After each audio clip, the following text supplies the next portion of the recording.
Test, test, test. This video will be looking at the most recent test you've done in the further maths class, year 12 further maths class on complex numbers. Now we've only just started complex numbers, but you made really good progress so far, so well done. So let's start looking at question 1. Given that z is a complex number such that z plus 3 lots of z conjugate is equal to 12 plus 8i, and we've been asked to find z. Now we don't know what z is, so we can define it to be a complex number a plus bi. And if z is a plus bi, then z conjugate will be a minus bi. Now if we substitute those into this linear equation here, then we'll be able to find the values of a and b by comparing coefficients. And once we've compared coefficients, then we can define the z. So what I'd like you to do now is substitute the complex number a plus bi and the conjugate into the left hand side, simplify and compare coefficients. Once you've got a value of a and b, substitute it back in so that you've got the complex number z. Now I'm going to work through it now, and we can compare answers in a second. So I've substituted in z and z conjugate, I've expanded out and simplified. So we've got 4a on the left hand side, and the real part of the complex number on the left is 4a, and the real part of the complex number on the right hand side is 12. So we know then that 4a must equal 12, and also that minus 2 must equal 8, because that's the imaginary part of that complex number. So that leads us to a equaling 3 and b equaling negative 4. Now don't forget it's z that we're after, so now we can say that z is equal to 3 minus 4i, and that's the solution to question 1. Moving on to question 2 then. In question 2 we're asked to find the square roots of 8 minus 6i, so the square roots of the complex number 8 minus 6i. So if we square root 8 minus 6i, that's going to equal a complex number a plus bi. Now we don't know what a and b are yet, but in the similar way that we use the idea of comparing real parts of the complex number and the imaginary parts of the complex number in question 1, we're going to do the same in question 2. And we're going to start by squaring both sides. Now be careful not just to square the a and square the bi, you have to square both sides properly. And then you can compare the real parts and the imaginary parts. So what I'd like you to do now is square the right hand side properly, and then compare the real parts and the imaginary parts, and then you're going to get a simultaneous equation. Okay, so on squaring the right hand side we get a squared minus b squared plus 2abi. So the real part on the left is equal to the real part on the right, so 8 equals a squared minus b squared, and 2ab is equal to minus 6, because they're the imaginary parts. Now what I should have said at the beginning, that a and b are both elements of the set of real numbers. So what we're saying is the coefficient a and b are both real numbers. Right, so now we've got this simultaneous equation, similar to the kind of questions that you could solve at GCSE. Now we're going to solve this by substitution, and by doing that we're going to rearrange this so that we get b equals minus 6 over 2a, or minus 3 over a, which leads us to say that b squared equals 9 over a squared. Now that b squared there is the same as the b squared there, so we can rewrite this equation, this is the substitution bit, as 8 equals a squared minus 9 over a squared. Okay. Now we've got to solve that fourth order polynomial question. Now the way we do that is, first of all, we remove the fraction by multiplying every term in this equation by the denominator. So we get 8a squared is equal to a to the 4 minus 9. So a to the 4 minus 8a squared minus 9 is equal to 0. Now you were taught how to solve fourth order polynomials like this in Core 1. You could substitute now equals a squared, or you could notice that you can factorize this as a squared and a squared. And now we're looking for two numbers that multiply together to give negative 9 and add together to give negative 8, and that's plus 1 and negative 9. So we get a squared plus 1 is equal to 0. So a squared is equal to minus 1. We get a squared minus 9 is equal to 0. So a squared is equal to 9. Now, above I said that a and b are elements of the real numbers, so this solution is not possible, because if you square root a negative number, then we get an imaginary number, or complex number. So the two solutions that we're going to be considering are going to be a is plus or minus 3. So by substituting that into the equation above, we can see that when b is equal to minus 3 over a, so when a is positive 3, b is going to be negative 1, and when a is negative 3, b is going to equal 1. So the complex numbers we get for the square roots are z equals 3 minus I, and z equals minus 3 plus I. Now it's always well worth looking back at the question at this point to say, have I answered it all? And if you read the second part, it says illustrating the answer on an Argand diagram. So what it wanted us to do, and I'm going to put it in this gap here, is that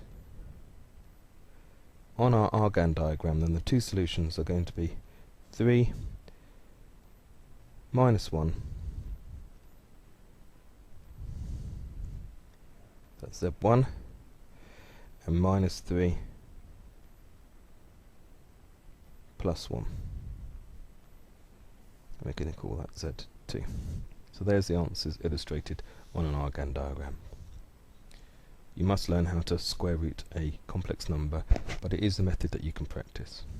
Question 3, we have to look at completing the square to solve the following quadratic equation. Now I wanted you to complete the square. I have a little thing about students avoiding using completing the square so that because they're allowed to use the formula, or even their graphics calculators. Well, it's something I think that every student should be able to do. So that's why I forced you to do it. So we're going to go through this question. Now the first thing we have to do is that we have to realize that if the coefficient of the squared term in the polynomial is not 1, then we're going to have to make it 1.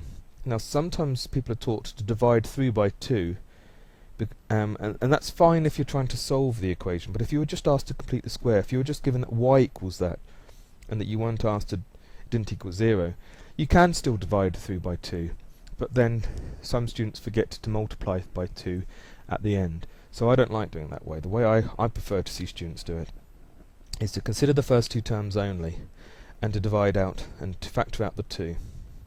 So we write 2z squared plus z plus 13 is equal to 0. Now we haven't completed the square yet, we've just got it into a position where we can complete the square. So now if we complete the square of the thing inside the bracket, we get z plus a half all squared minus a quarter plus 13 equals 0. Now this is my second piece of advice. Well, it's more than advice. Don't use decimals, use fractions. Particularly in Core 1 when you're not allowed a calculator. It's much easier to square and square root fractions than it is to square and square root decimals without a calculator. So make sure you always work in fractions. So what we've done in this step then is to complete the square there. Now we multiply the 2 back into the bracket, and we get 2z plus a half all squared minus a half plus 13 is equal to 0. Now 13 can be written as 26 over 2. Now we've done that because now we've got the denominators the same, so now we can work out what a half, 26 over 2 take away a half is, and it's 25 over 2.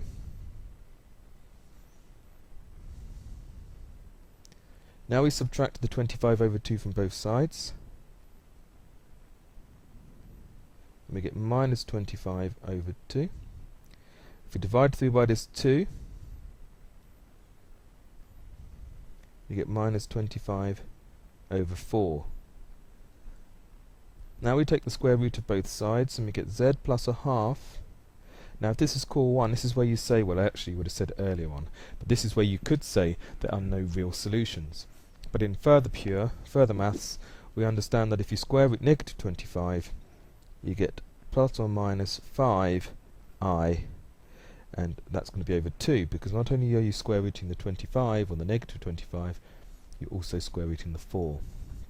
So the two solutions are z minus a half plus or minus 5 over 2i, which you could also write as z minus 1 plus or minus 5i over 2.